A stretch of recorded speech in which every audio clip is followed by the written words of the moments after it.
Hey everybody, welcome to an exciting episode of Up North RC Factory, formerly Up North RC Adventure Crew.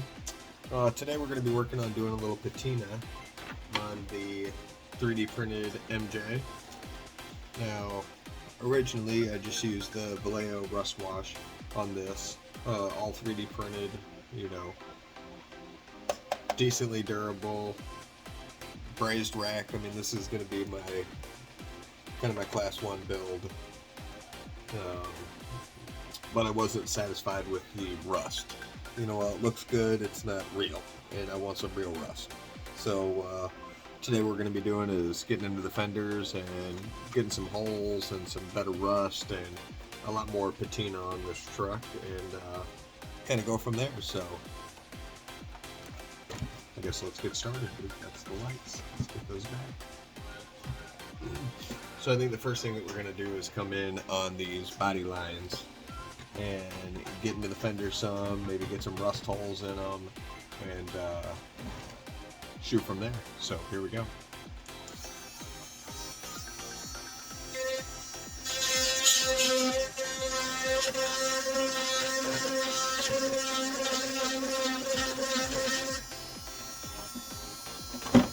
Now, being that it's 3D printed, we are going to have to go back and sand some of this to get some of that melted plastic out.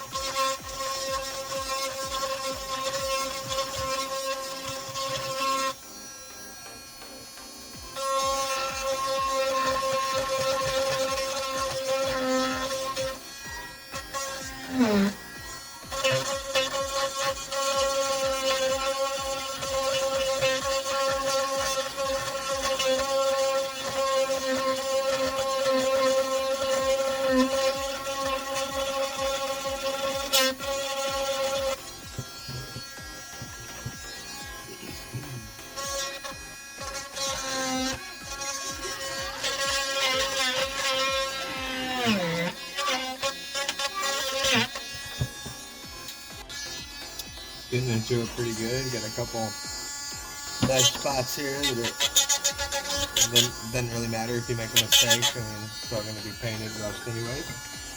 So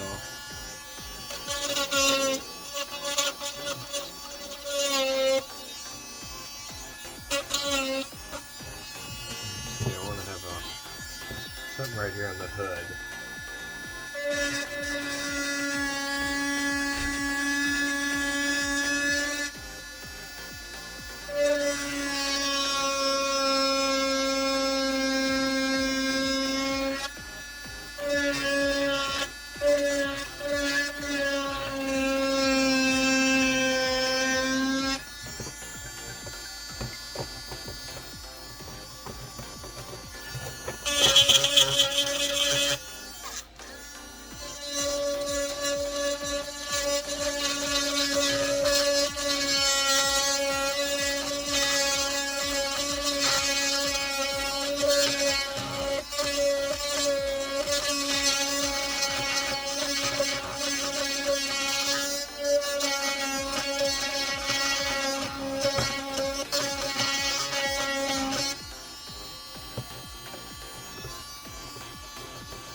Looks thick right there.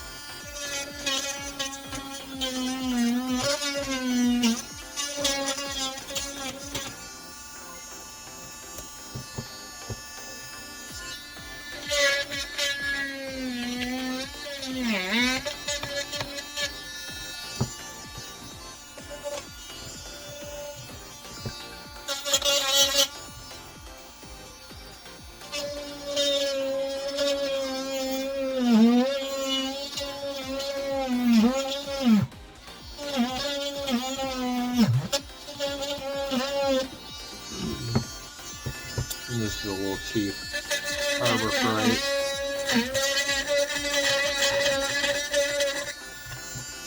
Oh yeah, that's a good one.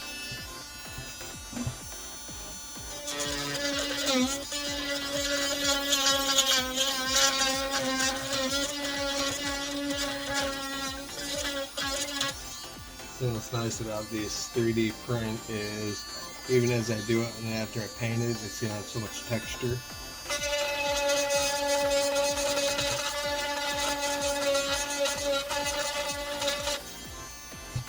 Just because of all the melted material and things in there. So I'm thinking definitely along this bottom edge, you know.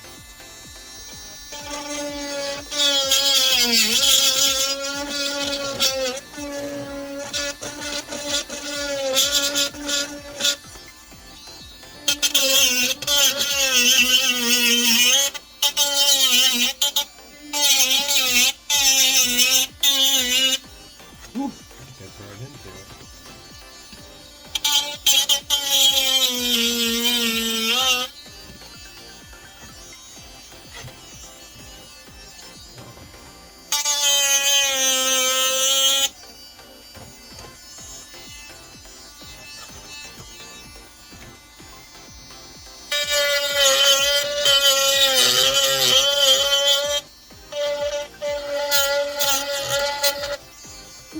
Go ahead a little bit. It's okay.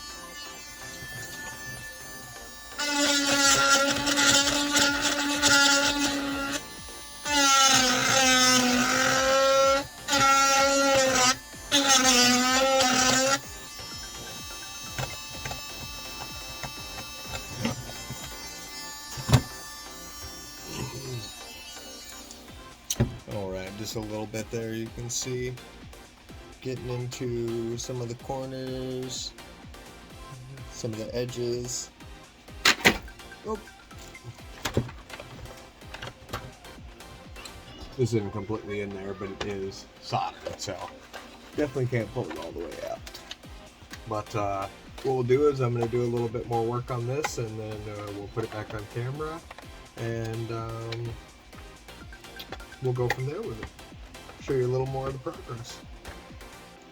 Alright, now that you got some of your patina done and your pile of shavings set to the side, you got a 3-part system. So first thing is going to be the primer. Now you are going to want to put this on, and then it says wait about 30 minutes in between coats, blah blah blah blah blah, read the directions, maybe a little bit, but you definitely want to shake it up. Next after that is going to be the oxidizing iron paint. You know, a couple coats, and then after that, you know, you're gonna have your activator, and this is right at Hobby Lobby. It was nice, like $20, $19.99 plus tax. So let's get it out here, and we're just gonna try this front little area first. I'm just gonna see what we get here. So, let's get outside. Handy dandy, don't give up paintbrush, and we'll give ourselves some primer on there. No wrong way of doing this, because you can't really screw it up. I mean, you know, it's rust. What do you kind of expect, you know? Put it in the areas that you want to be rusty. I guess is the easiest way to explain that. That's weird, you know. Normally we want to do everything we can to avoid rust, especially, you know, us people living in the northern states, Michigan and whatnot. But this time we want rust. We want a nice rusty Comanche, because you know this is our daily driver. This is our winter beater. You know? Michigan, you know, from Tennessee, it's like, hey, you got your car, you know. Michigan, it's like, you get your car and then you get your winter beater. So this is our Michigan Manchi winter beater here.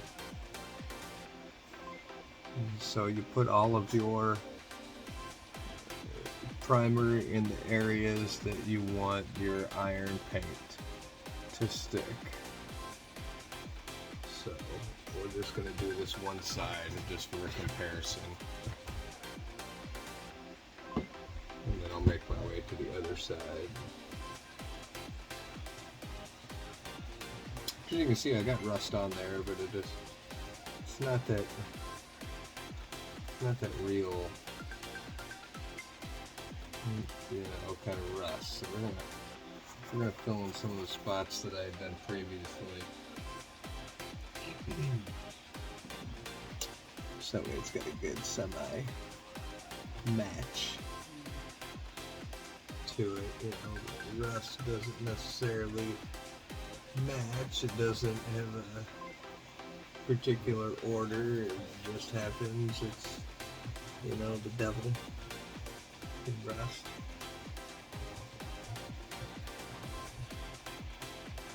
Ruin everything.